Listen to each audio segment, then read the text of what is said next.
धन्य हो गया मैं भ्राता, धन्य हो गया मैं। नारायण का नाम परम आनंद का केवल एक स्रोत नहीं, संपूर्ण परम आनंद है। और नारायण के नाम का जाप करते रहने का आपने मुझे श्राप नहीं, वरदान दिया है भ्राता, वरदान। इसके अतिरिक्त आपने जो भी कुछ मुझे दिया है उसका मेरे लिए कोई महत्व नहीं भ्राता, क्योंकि जिसके पास नारायण हो उसे और किसी की क्या आवश्यकता है।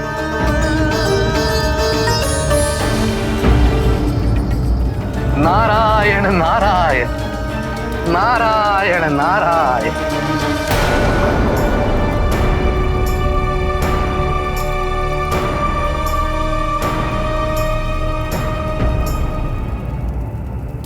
प्रणाम महाराज।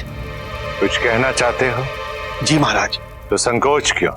हमारी प्रजा के वो व्यक्ति जिन्हें हमने निष्कासित कर दिया था, उनमें से कुछ व्यक्ति आपके नियमों और आदेश की अवहेलना कर रहे हैं।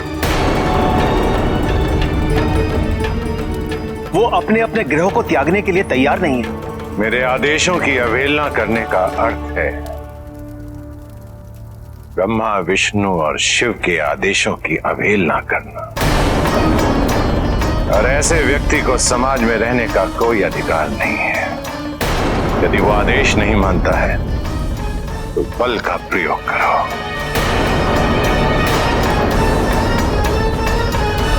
विदेवों द्वारा सौंपे गए दायित्वों की पूर्ति के लिए मैं हर संभव और असंभव प्रयास करूंगा। उसके लिए मैं कोई भी मूल्य चुकाने के लिए तैयार हूं।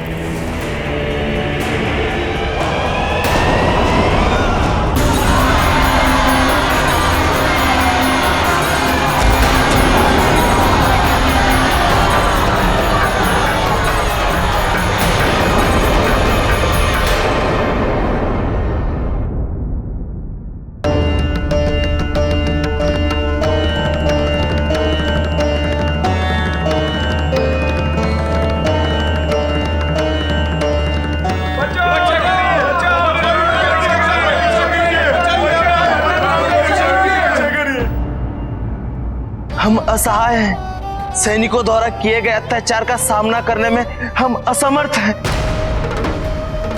ये सैनिक हमारी हत्या कर देंगे। अति क्रूर हैं ये सारे के सारे। इन्हें ये नहीं दिखाई दे रहा कि स्त्रियां हैं, शिशु हैं, अपंग हैं, विकलांग हैं।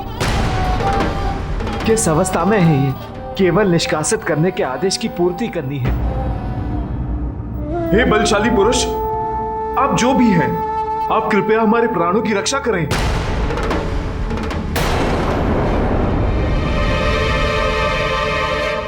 स्मरण रहे, प्रजापति के नियमों का पालन जो भी करेगा वो ही सीमा के इस ओर स्वीकार किया जाएगा। जो भी उनके आदेश की अवहेलना करेगा उसको मृत्युदंड दिया जाएगा। ये सैनिक अत्यंत शक्तिशाली हैं। हमारे प्राण संकट में हैं। आप हमारी रक्षा कीजिए। अपनी दुर्बलता को स्वीकार करने से तुमने उन्हें अधिक शक्तिशाली बनाया है। अपनी शक्ति का सम्मान करो। वो दुर्बल प्रतीत होंगे। अच्छा, तो तुम इन्हें हमारा सामना करने हेतु प्रेरित कर रहे हो? सब स्वतंत्र हैं, आत्मनिर्भर हैं। किसी को किसी की आवश्यकता नहीं है। जो स्वतंत्रता छीने उसे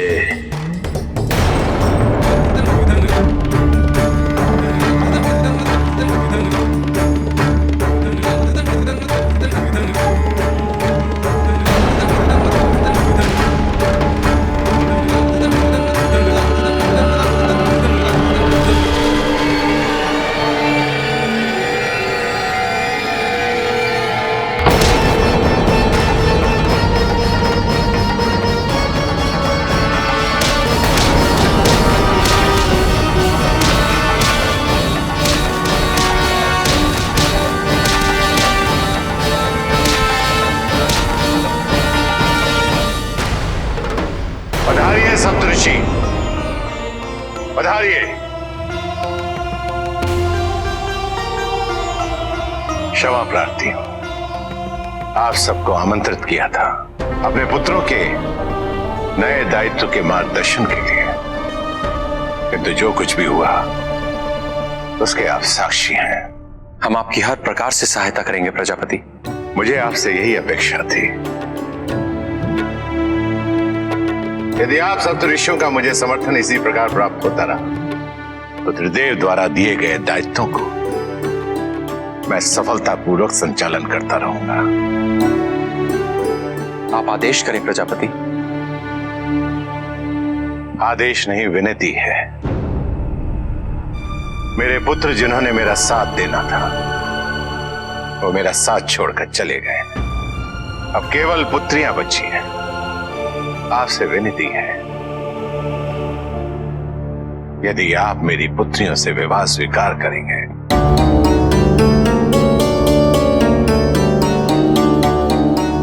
तो ये मेरे ऊपर ही नहीं, पूरे संसार के ऊपर आपकी कृपा होगी।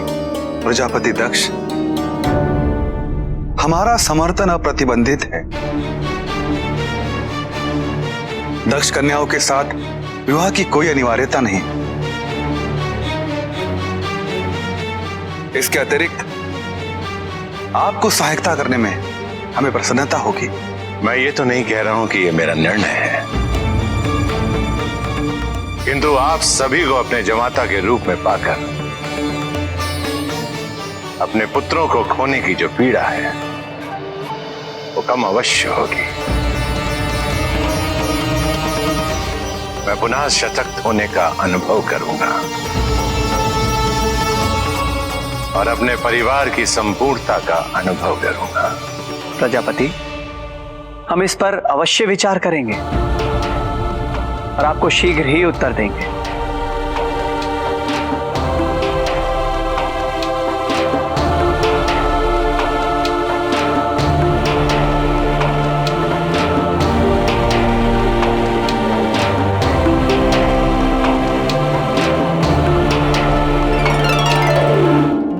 हमें निष्कासित किए जाने का कारण कि हम किसी की आराधना नहीं करते, क्योंकि हमारे कोई आराध्य ही नहीं है।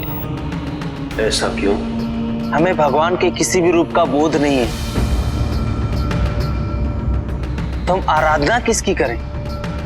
किंतु कैसे होने चाहिए तुम्हारे आराध्य? हे बलशाली पुरुष, हमें ऐसे आराध्य की आवश्यकता है जो सदैव हमारे प्राणों की रक्षा कर सके। आज तुम्हारी रक्षा किसने की? आपने। नहीं, मेरा तात्पर्य वस्तु से था। आज किस वस्तु ने तुम्हारी रक्षा की? इस पाषाण ने। तो तुम्हारे आराध्य भी यही हुए जिसने ऐसे संकट में तुम्हारी रक्षा की। यदि मान लो तो भगवान, यदि ना मानो तो पाषाण।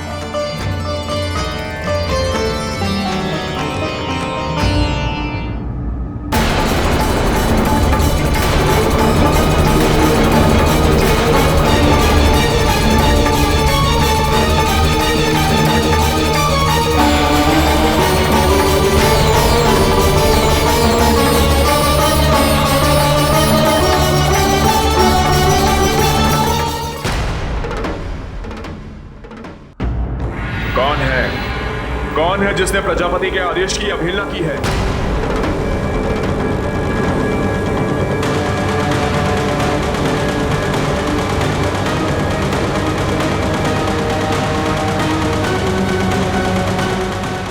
तुम्हारा यह विरोध तुम्हारी मृत्यु को और कष्टकारक बना देगा और तुम सब अपने परिवार वालों और अपनी संतानों की मृत्यु के साक्षी बनोगे।